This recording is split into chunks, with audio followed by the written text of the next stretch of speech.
desde Santa Cruz de la Sierra, Bolivia. Sean ustedes bienvenidos a nuestro auditorio ubicado en el kilómetro 10 de la carretera al norte. El título de la prédica de hoy es Estilo de vida diferente. Estilo de vida diferente.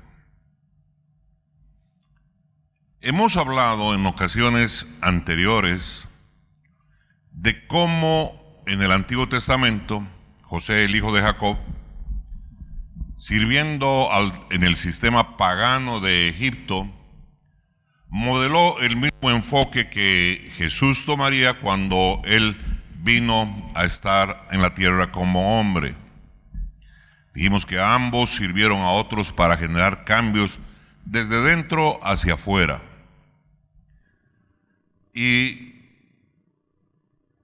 quiero dejar claramente establecido lo que significa modelo, porque muchas de las personas lo que tienen modelo en su cabeza cuando se habla de esta palabra, inmediatamente empiezan a referirse con algunas chicas simpáticas que salen, ¿no es cierto?, en algunos eventos.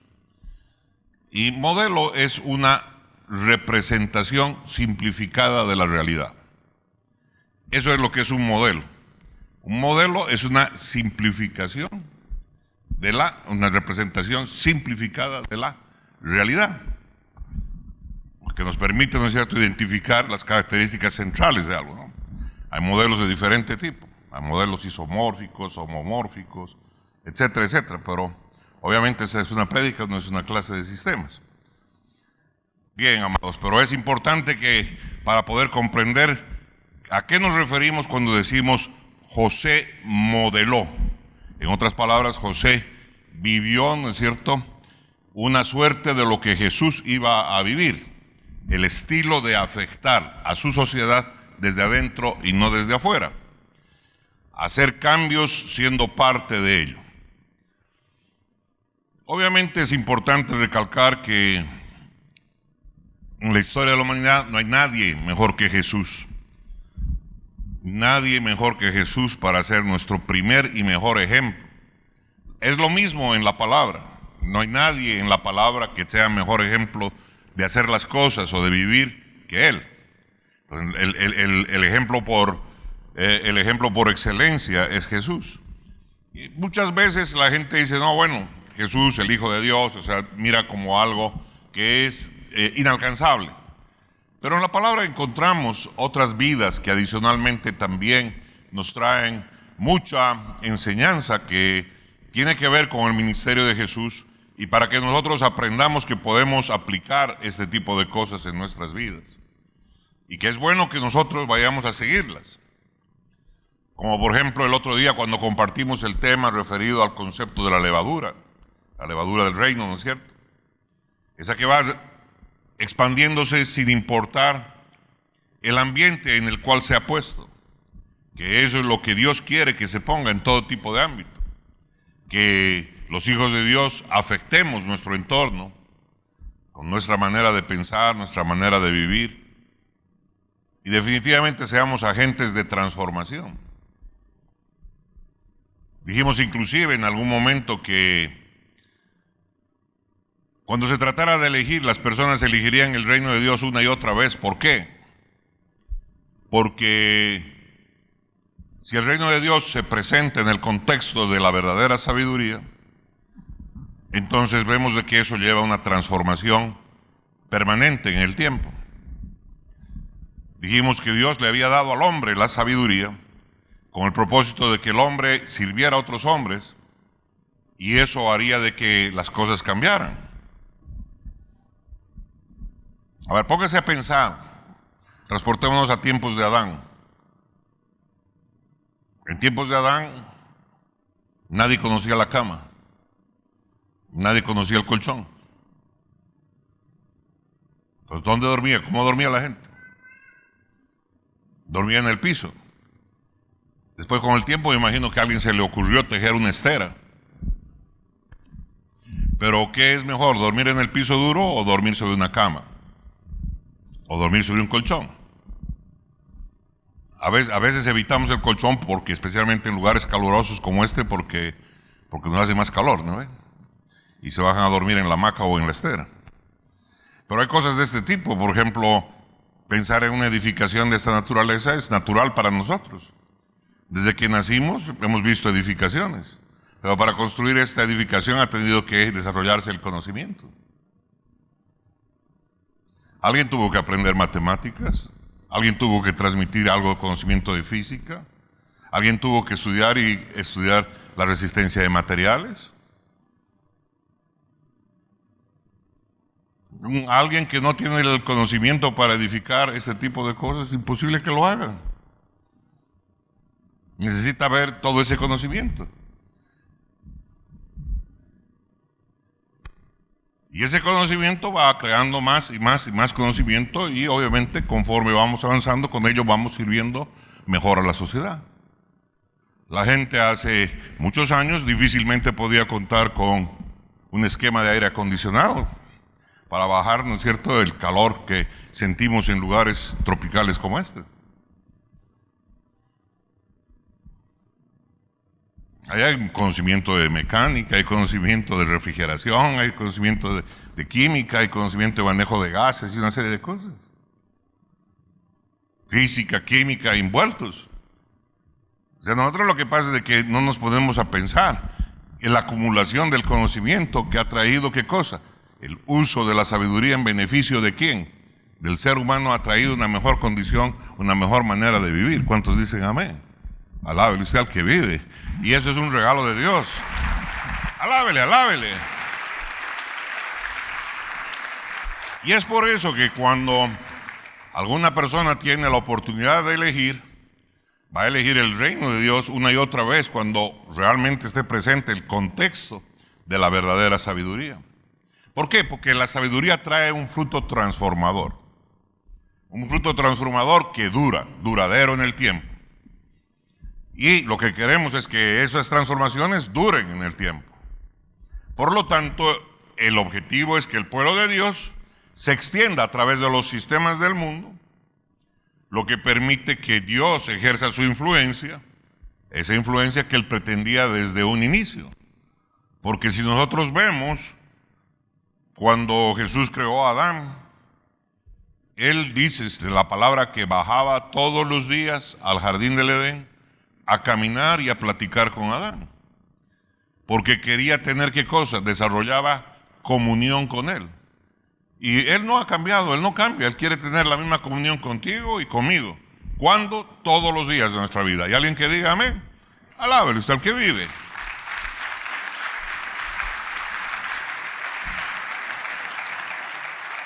Así que en esta ocasión voy a mirar más de cerca la vida del profeta Daniel, para ver qué nos dice su vida acerca de este modelo del líder servidor que nos enseñó Jesús.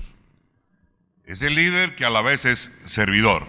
Hay gente que le saca roncha cuando escucha la palabra servidor y piensa que es mirar a alguien de arriba y que el servidor es el de abajo. Pero quiero recordarles que Jesús dijo: yo no he venido a ser servido, yo vine a servir. Entonces es un privilegio ser un servidor. ¿Hay alguien que diga amén? Alábele al que vive. Ese liderazgo que nos enseñó Jesús del líder servidor, vamos a verlo reflejado en la vida de este varón llamado Daniel. Porque Daniel fue un profeta de Dios que tuvo un estilo de vida diferente. Y eso se espera, que los hijos de Dios tengamos un estilo de vida diferente a lo que tiene el común de la gente. Este profeta del Señor tenía una de las asignaciones más inusuales que jamás se le haya dado a un profeta. No, es más, tenía una de las asignaciones más inusuales que se le dio a cualquier ministro del Evangelio. En este caso, a él que era profeta. ¿Por qué? Porque él fue asignado a servir a un rey que era tan retorcido de pensamiento, que tenía un pensamiento tan retorcido, tan malvado, que mataba a cualquiera que no adorara la imagen de sí mismo que él había mandado a construir. Allí fue puesto Daniel para servir a ese tipo de rey, a un rey malvado, a un rey retorcido, a un rey que iba a ser una estatua inmensa y que obligaba a sus súbditos a que se postraran delante de esa estatua. Y si no lo hacían, ahora bien, Daniel no solo fue asignado a servir a este rey, quien por si acaso respondía al nombre de Nabucodonosor, sino que, además de ello, a él lo pusieron en el equipo de asesores particulares del rey. Y en ese equipo estaba formado por las brujas,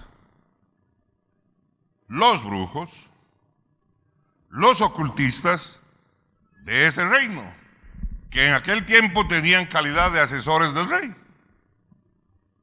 Y en ese grupo es donde lo metieron a Daniel, a que hiciera su servicio. Y con el tiempo, no solo va a ser parte de ese equipo, sino que lo van a poner como el jefe de ese equipo. Así que no solo estaba al servicio de un rey con una mentalidad retorcida, sino que además de estar en ello, lo pusieron en un equipo de esa naturaleza. Ya se puede usted imaginar lo que eso significa para un hijo de Dios, peor en aquellos tiempos. El reino de Nabucodonosor era llamado Babilonia. Y Babilonia era sinónimo de inmoralidad. Es más, hoy día lo sigue siendo todavía. Cuando en la palabra nos referimos a Babilonia, estamos refiriendo a ese tipo de concepto. Así que Babilonia era sinónimo de inmoralidad, era sinónimo de adoración de ídolos. Babilonia era sinónimo de todo tipo de maldad. Si había algún tipo de maldad que usted no conociera y quisiera conocer, tenía que irse para Babilonia. Y allá la iba a ver. Este es el concepto de esta ciudad, de este imperio en su momento. Pero a la vez tenemos que mirar con la amplitud que corresponde el hecho histórico y todo lo que sucedía en aquellos tiempos. ¿Por qué? Porque los babilonios adoraban y valoraban mucho la excelencia. El hecho de ser torcidos no les impedía valorar la excelencia. Ellos valoraban la creatividad y ellos se dedicaron a desarrollar una sociedad superior en materia intelectual.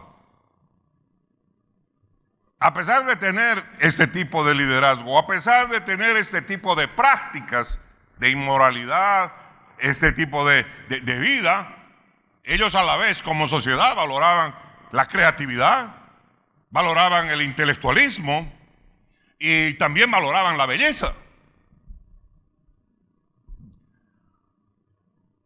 Los famosos jardines colgantes de Babilonia, ¿ustedes escucharon hablar de ellos?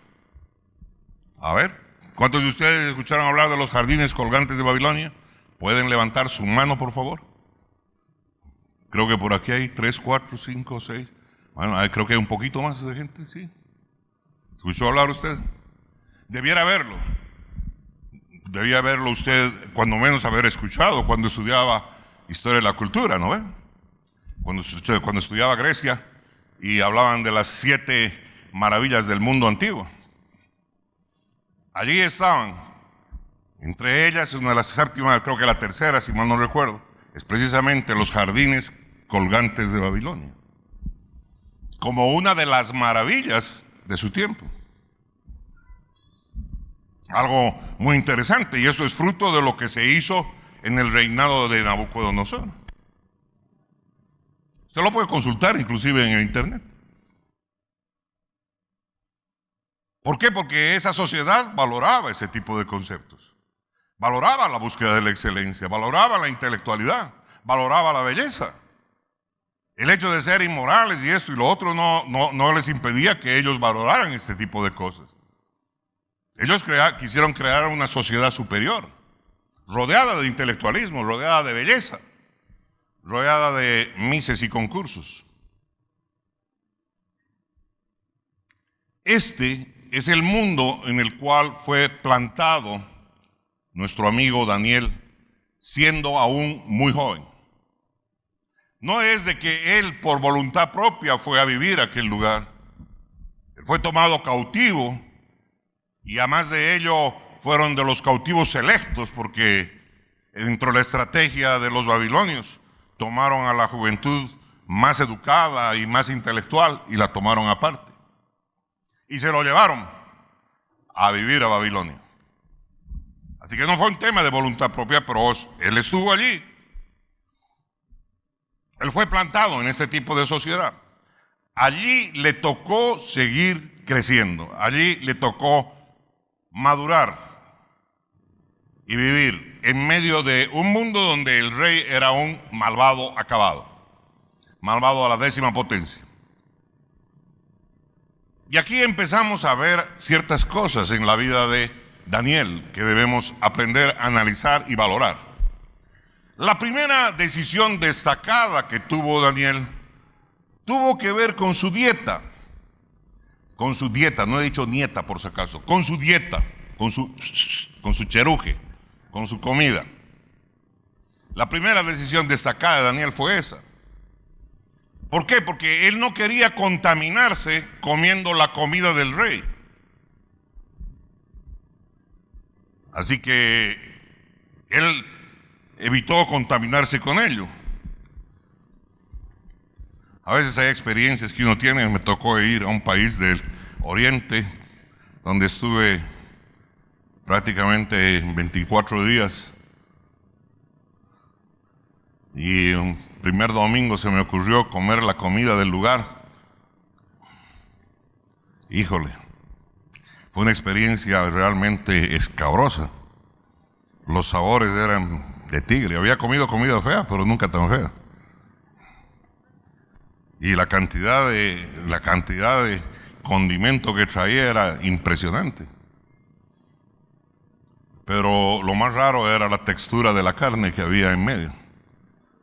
Porque no sé si se trataba de perro o de rata. Así que se los regalo. Gracias a esa experiencia comprendo al profeta Daniel. Él no quería contaminarse con la comida del rey. Esa oportunidad a mí, yo veía con el deleite con el que comía la otra gente. Se chupaban los dedos, pero yo, híjole,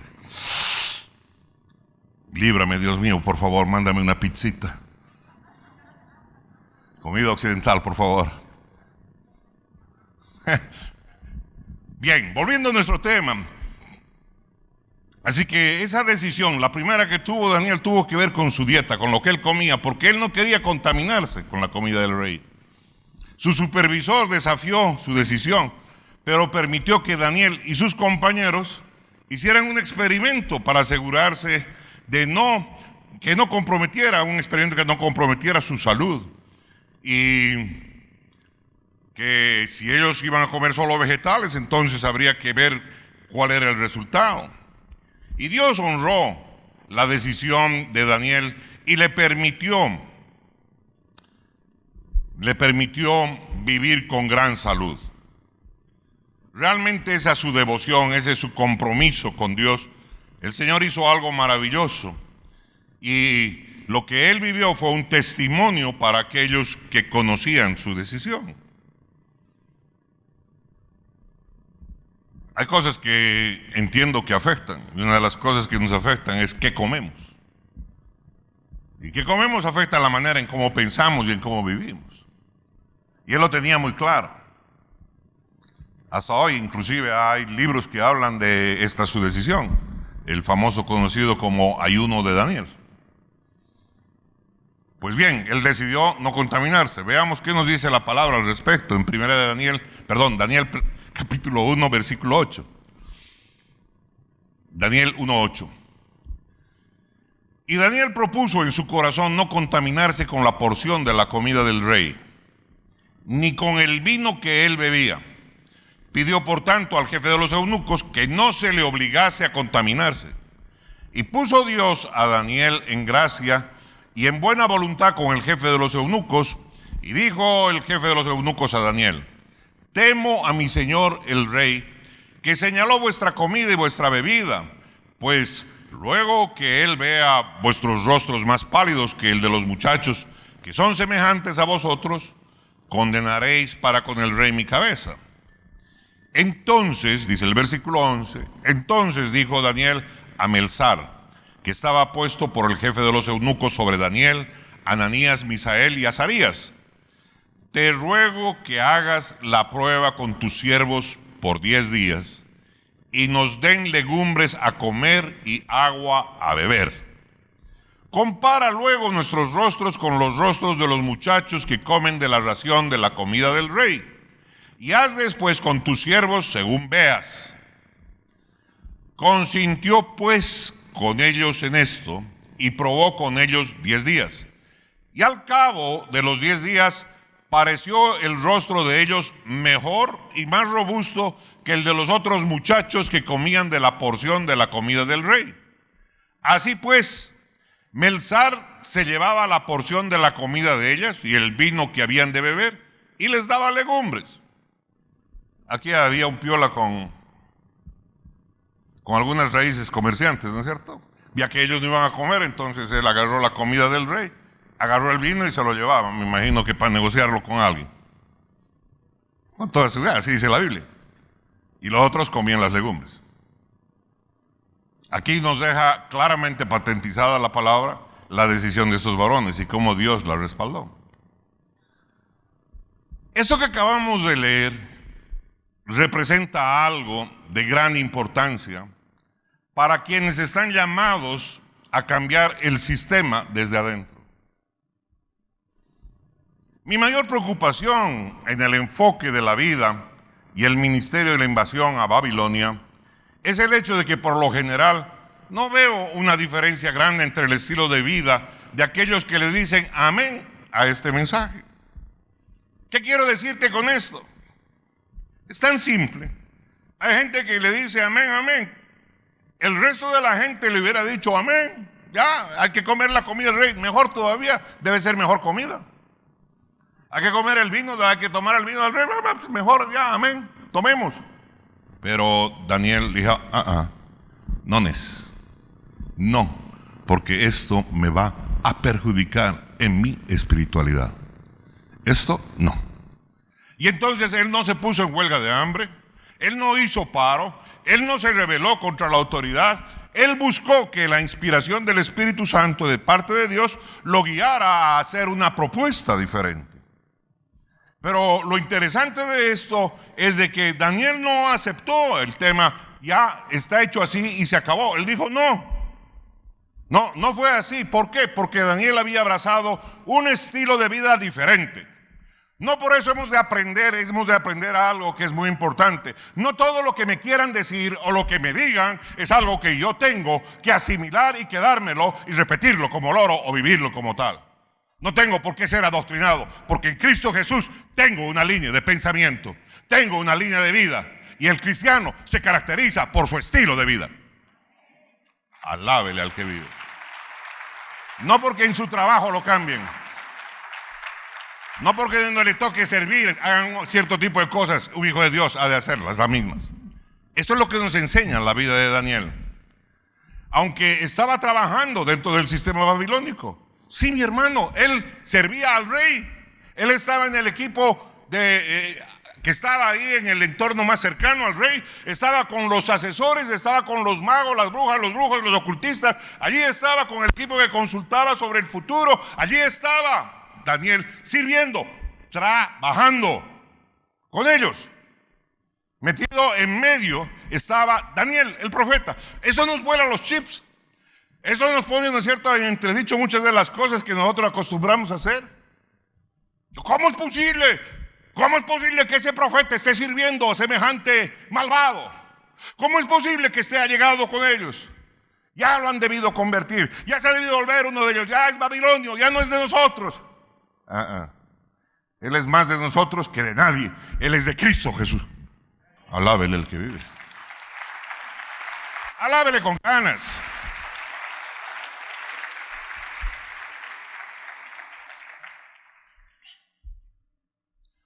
El estilo de vida de Daniel era diferente. Y esto es algo que hay que tomar muy en cuenta, porque este es el gran aprendizaje para nosotros en este caminar. Porque hubieron cosas que Daniel accedió. Hubieron cosas que Daniel permitió en su condición de cautivo, en la condición de la que lo habían llevado.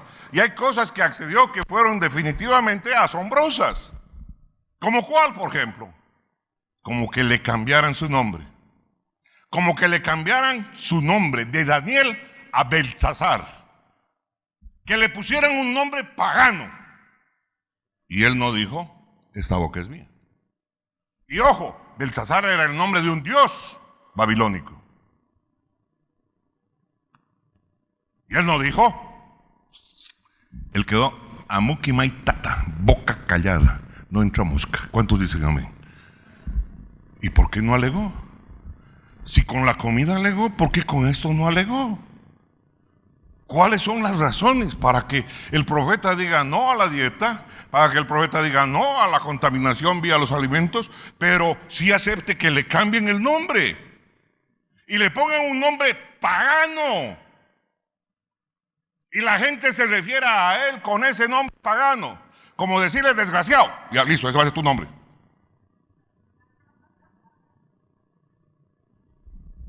Wow. Él admitió que le cambiaran su nombre de Daniel a Beltsasar. Pero no queda la cosa ahí. No, mi hermano, no queda la cosa ahí. Porque también aceptó, ¿qué cosa? Estudiar en el sistema educativo babilónico. No sé cómo se llamara en ese tiempo. Abelino, ¿cuántos? No sé. Pero le permitieron. Lo metieron a qué? Estudiar en el sistema educativo babilónico. ¿Y qué es lo que tenía de raro ese sistema? Que incluía el estudio de prácticas ocultistas. Ándele. Ahora están ahí el Hijo de Dios, metido en el estudio de prácticas ocultistas. Y no dice: esta boca es mía. Cuando menos la Biblia no lo refleja. ¿Qué tal metal? ¿Qué estarían diciendo los pastores de este tiempo? ¿Qué estarían diciendo los hermanitos cristianos, líderes y no líderes?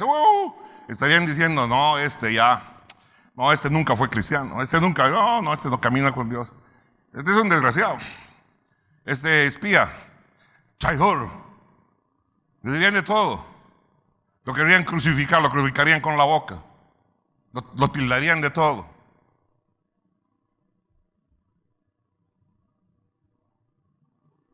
Es tremendo. ¿Por qué él no dijo nada? Porque él sabía cuánto sabía. Él sabía con quién caminaba. Él sabía con quién se encontraba cada día en su oración. Cada día, en la mañana, al mediodía, en la noche, él hablaba ¿con quién? Hablaba con Dios. Porque tenía su disciplina de oración. Todos los días él era instruido directamente por el Señor. Así que él sabía que su conocimiento de la palabra de Dios lo mantendría salvo su vida del pensamiento donde estaba inmerso. Su vida de pensamiento, su sistema de creencias iban a mantenerse intactos. ¿Por causa de qué? Por causa de la fuerte relación que tenía con Dios y de lo bien cimentado que estaba su conocimiento de la palabra de Dios. En otras palabras, él podía caminar en medio del infierno sin temer que lo vaya a quemar el fuego. Y luego lo va a demostrar. Alábele al que vive. Alábele, alábele.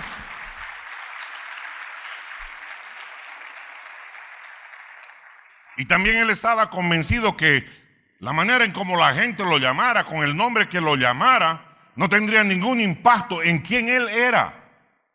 Él era un genuino hijo de Dios. A él no le iba a cambiar, ¿no es cierto? No le iba a cambiar un vestido, no le iba a cambiar una pollera, no le iba a cambiar plata, no le iba a cambiar comida, no le iba a cambiar. Él era un hijo de Dios parado en los principios de la palabra de Dios. Así son los hijos de Dios. Lo demás, puro bolero. Bolero, bolero. Mentira, mentira. Alábele, alábele, alábele. Qué tremenda el modelo de vida de este hombre. Qué tremendo. Me encantaría realmente ver que este estilo de vida se siga cada día más y más. A medida que Dios abre más puertas y más puertas a más creyentes, para que más creyentes sean plantados en el sistema del mundo, en los sistemas impíos del mundo, para llevar transformación, para llevar cambio. Pero no es solo desearlo, no es solo ofrecerse de voluntarios. Para ello, uno necesita haber cambiado su estilo de vida. Uno necesita haber transformado su manera de pensar, porque sabe que en función de su manera de pensar está relacionada directamente con su manera de vivir. ¿Hay alguien que diga amén? Alábele al que vive. Si alguien que no tiene eso cimentado claramente se mete a aquello, va a ser zarandeado, pues. Y de ahí que vemos permanentemente cristianos que son zarandeados en la vida en ese sentido. Y terminan siendo lo mismo que su entorno. Terminan complaciendo al entorno. Si alguien quiere marcar diferencia en su vida, en su familia, en su sociedad, en la empresa donde trabaja, en la organización donde está, necesita primero vivir una transformación en su manera de vivir y en su estilo de ser. Amén. Alábele al que vive. Alábele, alábele.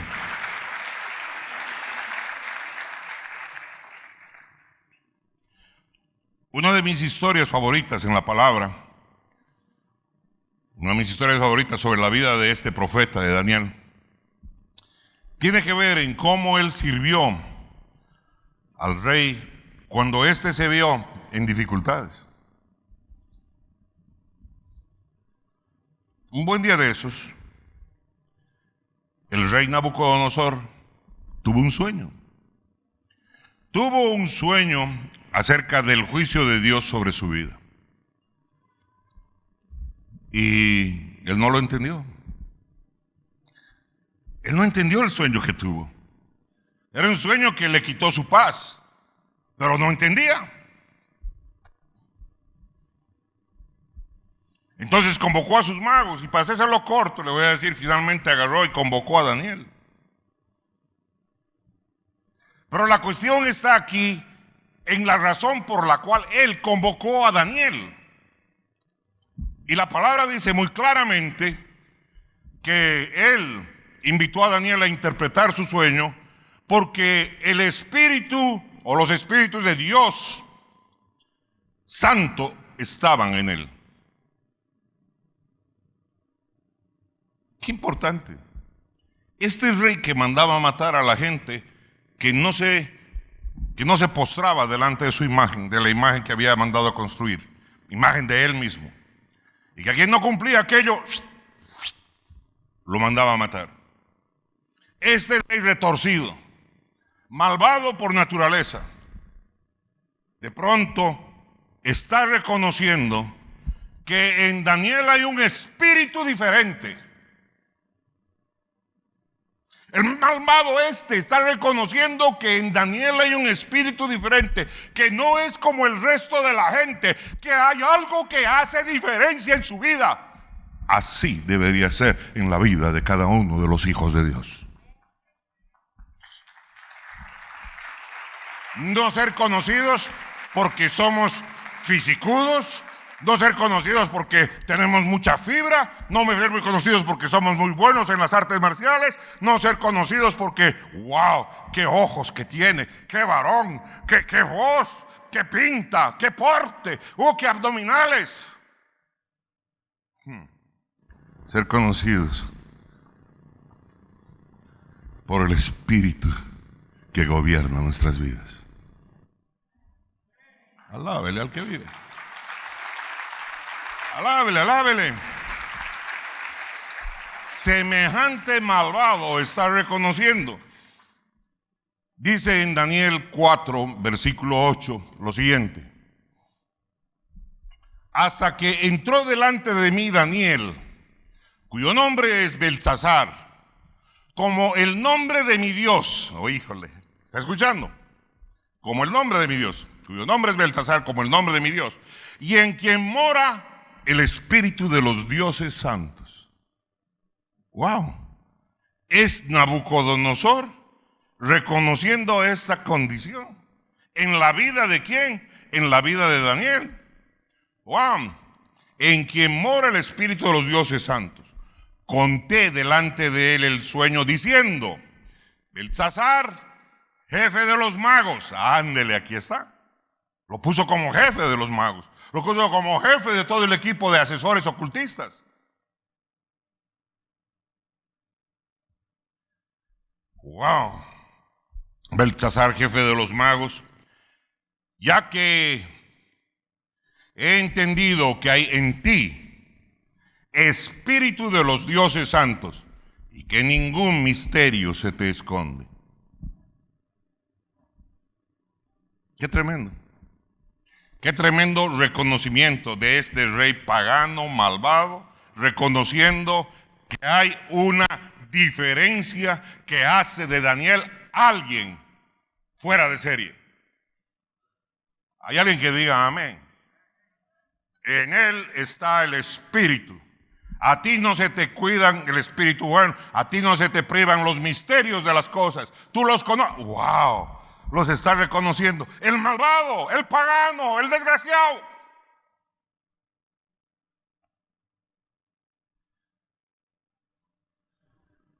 Porque uno vive conforme lo que uno piensa y cree. Cuando yo creo que esto está bien, lo hago. Por eso llega el tribilín a la esquina donde le pone el semáforo en rojo y le vale pepino y se cruza, porque cree que está bien hacerlo y no respeta la señal. Porque viene aquel que dice: no, esto no es fruto prohibido, esto es fruto prohibido para ti. Dice: no, eso no, yo lo tomo porque me da la gana.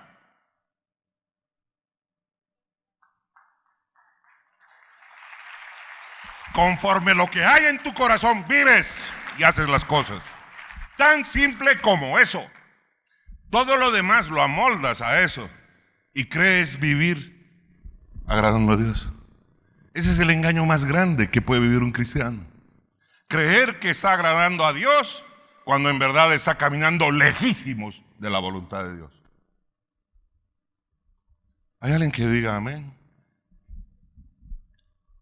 Mantener la santidad personal en una atmósfera impía siempre se nota. Siempre se nota. Va a descollar toda la vida. Pero eventualmente se valora. La gente no está acostumbrada a valorar aquello. Daniel en la ocasión no quiso dar la interpretación porque el sueño era contra el rey. El sueño era contra su rey. Pero el rey Nabucodonosor le advirtió que tenía que decir lo que decía, lo que había interpretado, lo que él había oído. Y esta fue la respuesta de Daniel: Señor mío, que el sueño se refiera a los que te odian y su interpretación a tus enemigos. ¡Wow! ¡Wow! ¿Qué le pasó al profeta Daniel? ¡Wow! Le está diciendo a este malvado rey Nabucodonosor: ¿sabes qué? Esto no debería pasarte a ti, esa debería ser, la interpretación debería ser para tus enemigos. No, esto no debería ser para ti. Óigame, ¿qué le pasó? Ahora ya se volvió defensor del sarna este, del Nabuco este. ¿Cómo es eso? No, hoy día ya el común de los cristianos, ministros, pastores, líderes de iglesia, ya lo hubieran apedreado. Pobre Daniel. Textualmente dice la Biblia lo siguiente: entonces Daniel, cuyo nombre era Belsasar, quedó atónito casi una hora. Óigame, cuando estaba para la interpretación quedó como que desubicado. ¿Casi cuánto? Casi una hora, dice la Biblia. Casi una hora quedó atónito, como que no sabía si hablar, no hablar, qué decir. Así señala la palabra. Casi una hora quedó atónito y sus pensamientos lo turbaban. Lo que estaba pensando lo tenía ahí incómodo, lo tenía preocupado, no sabía qué hacer. El rey habló y dijo: Belsasar, no te turben ni el sueño ni su interpretación. Belsasar respondió y dijo: Señor mío, el sueño sea para tus enemigos y su interpretación para los que mal te quieren. ¡Wow! ¿Qué pasó con Daniel? Híjole, esto es asombroso. Esto es realmente asombroso. ¿Cuántos ministros del Evangelio, cuántos profetas no habrían querido agarrar y soltar rápidamente las palabras y decirle: esto dice el sueño, esto? ¿Sabes qué, desgraciado? Ya era hora de que te caiga la mano de Dios. Más bien se ha atrasado mucho el Señor en llegarte y en tocarte. Pero Daniel no hace eso. Daniel, ¿qué hace? Que este sueño no sea para ti, que su interpretación sea para tus enemigos, para los que mal te quieren. Wow. A veces en la vida nosotros actuamos con libretos que adquirimos. Tenemos ideas de pensamiento conforme a lo que hemos entendido y caminamos en ello y tomamos decisiones basadas en ello. Pero hay una cosa que olvidamos. Dice la palabra que aquellos que son hijos de Dios son aquellos que son guiados por su Espíritu. Si hay una autoridad sobre nosotros, esa es la autoridad del Dios Todopoderoso. No se haga mi voluntad. Pase de mí esta copa de amargura, mas no se haga lo que yo quiero, sino lo que tú, Padre mío. Alábele al que vive. Alábele. Alábele si lo está entendiendo, alábele doble.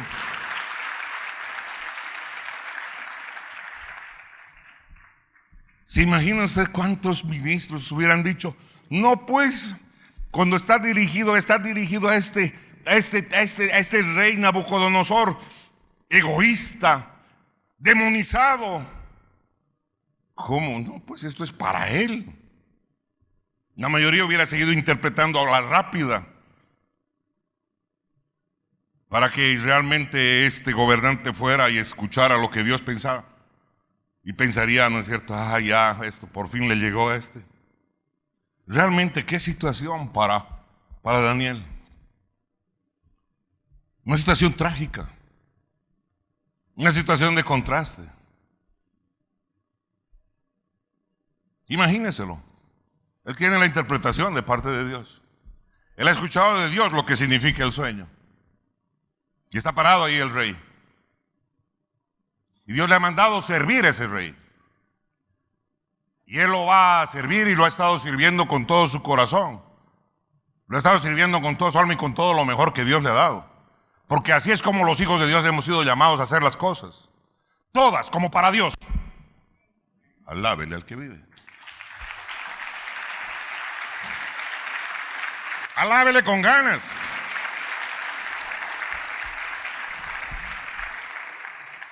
Wow. Esta historia, mis amados hermanos y hermanas, revela uno de los tipos de lealtad más raros jamás vistos. Es una lealtad de las más raras. La devoción de Daniel, el profeta, por este rey impío. ¿Se imagina usted la devoción de un ministro del Evangelio, de un ministro de Dios, por un rey impío?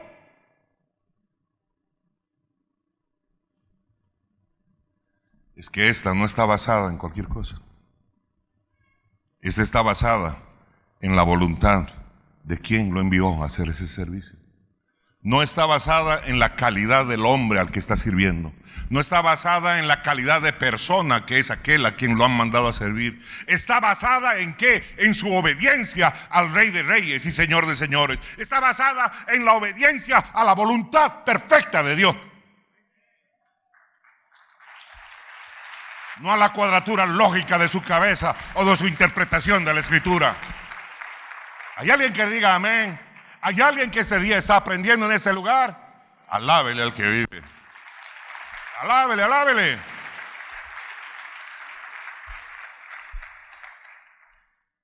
No está relacionado su servicio con la pureza de a quien él servía. Ni la pureza ni la maldad de aquel hombre. Su servicio está relacionado con ¿qué? Está basado con quién le ha asignado el trabajo de hacer eso.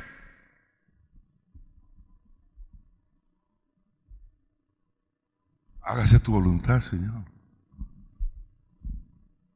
No, Jesús, ¿cómo vas a ir? Pablo, ¿cómo vas a ir? Te van a colgar, te van a crucificar, te van a matar. Hágase la voluntad de Dios. ¿Hay alguien que diga amén? Esta es otra lógica. Esa es una manera completamente diferente. No es en base a lo que yo analizo, saco mis conclusiones y hago mi doctrina y decido. Esto es en dependencia y obediencia a Dios. Ese es el camino que Él nos enseña para ser exitosos en la vida. Alábele, alábele al que vive.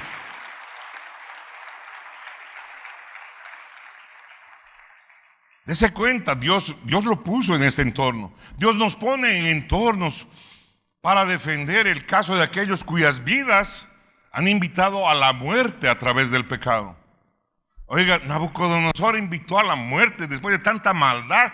¿Cuánta gente los habría odiar? ¿Cuánta gente los habría maldecir todos los días? ¿Cuántos estarían elucubrando ideas de cómo deshacerse de él? Todos los días, por toda la maldad que él hacía.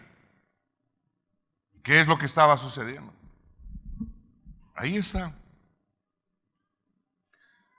Cuando Dios permite que nos paremos en la brecha, escúchelo bien, parados en la brecha, en un papel profético de intercesión. Y aquí va a entender lo que es el concepto de la intercesión. Parado en la intercesión. No se merece ese señor. Ese tal Nabucodonosor no se merece nada.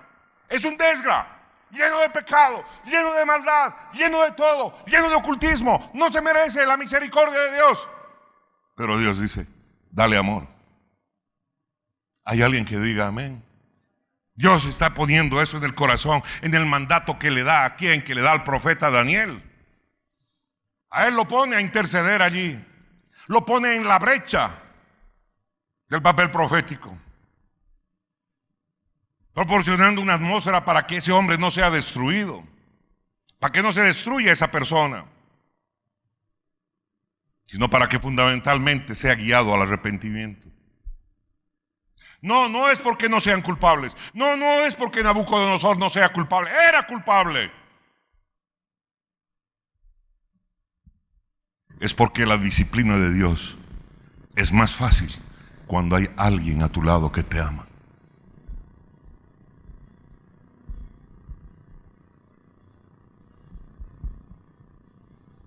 Esa es la misericordia de Dios. Dios tenía un corazón de misericordia para con Nabucodonosor.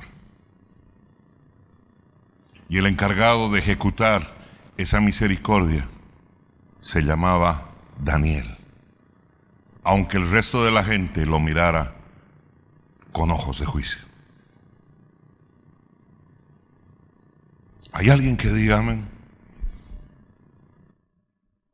La escena final en la vida del rey Nabucodonosor nos da el mayor testimonio del efecto de este enfoque, de esta manera de pensar.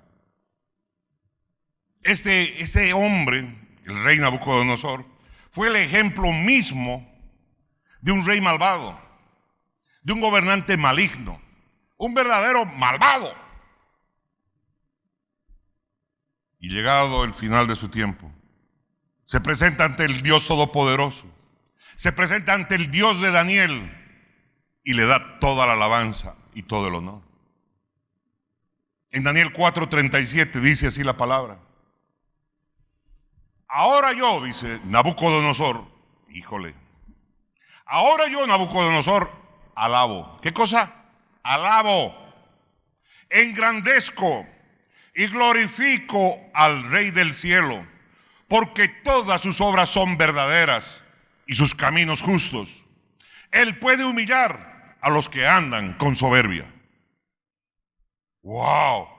¿Es este el rey Nabucodonosor? ¿Es este el que mataba, el que cortaba el cuello a los que no se doblaban delante de su imagen? ¿Es este el malvado? ¿Es este el que está hablando estas palabras? ¿Es este? Glorifico al Dios del cielo, engrandezco al Dios del cielo, alabo al Dios del cielo, porque todas sus obras son verdaderas y sus caminos justos, y Él puede humillar a los que andan con soberbia.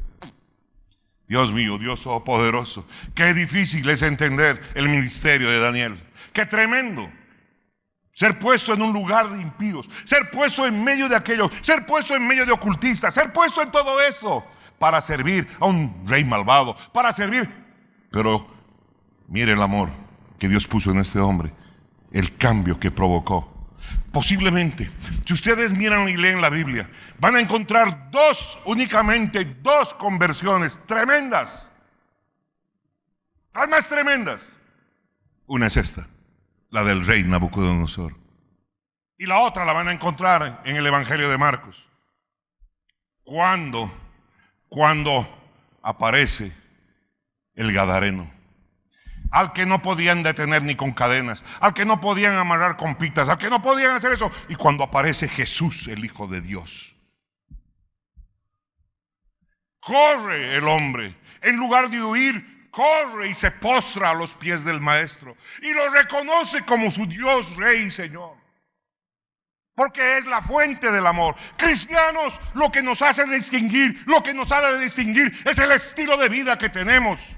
Vivir el cristianismo que nos dice la palabra, que vivamos como Cristo. Eso significa ser cristianos. Alábele al que vive. Alábele.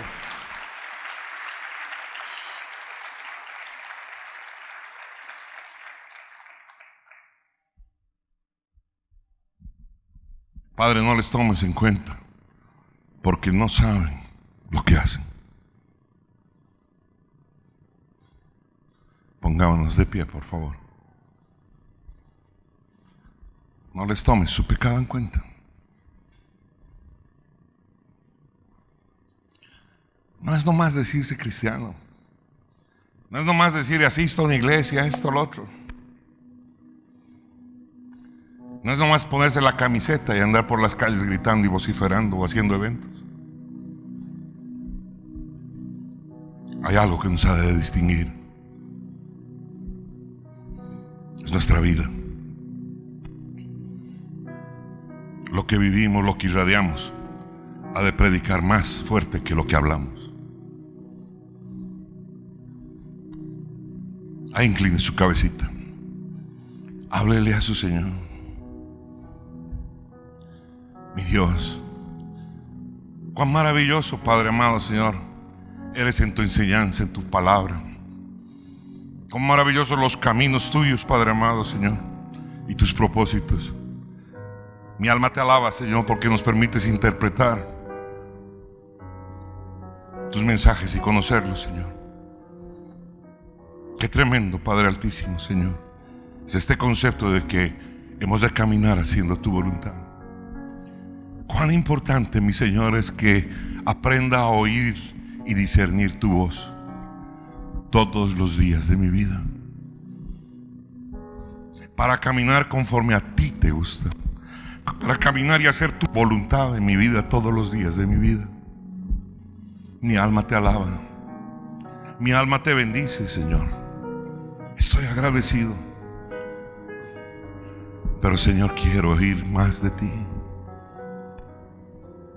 Quiero que mi oír sea claro y diáfano, Señor. Quiero que tu guianza sea, Padre amado, Señor, la que hable fuerte en mi corazón. No quiero hacer el evangelio a mi manera, Señor amado. ¿De qué me sirve manipular las cosas en la vida y aparentar que soy cuando no soy? ¿De qué me sirve, Señor, si mi vida no te agrada? Si mi caminar, Señor, no hace que salga ese aroma, ese perfume que a ti tanto te agrada, que se llama obediencia. ¿De qué sirve, Señor? ¿De qué sirve que diezme, que ofrende, que repita la palabra, que vibre? ¿De qué sirve que enseñe si no voy a vivir lo que tú me pides que yo viva? Papá amado, ayúdanos. Ayúdanos a ser los hijos de Dios que tú quieres que seamos.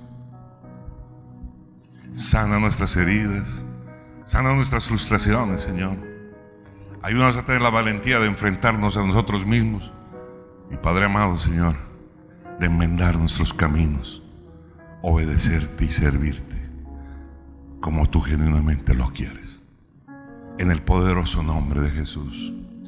Gracias, Señor. Gracias por tu presencia. Gracias por tu palabra, mi Dios, mi Rey, mi Señor, mi Hacedor, mi Guardador, mi guía, mi luz, mi inspiración.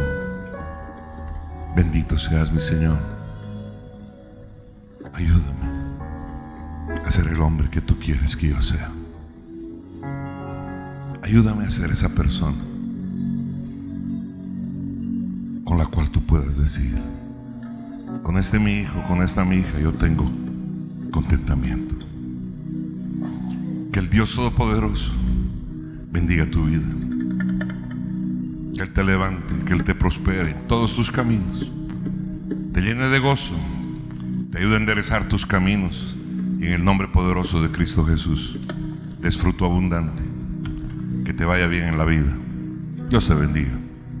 Amén.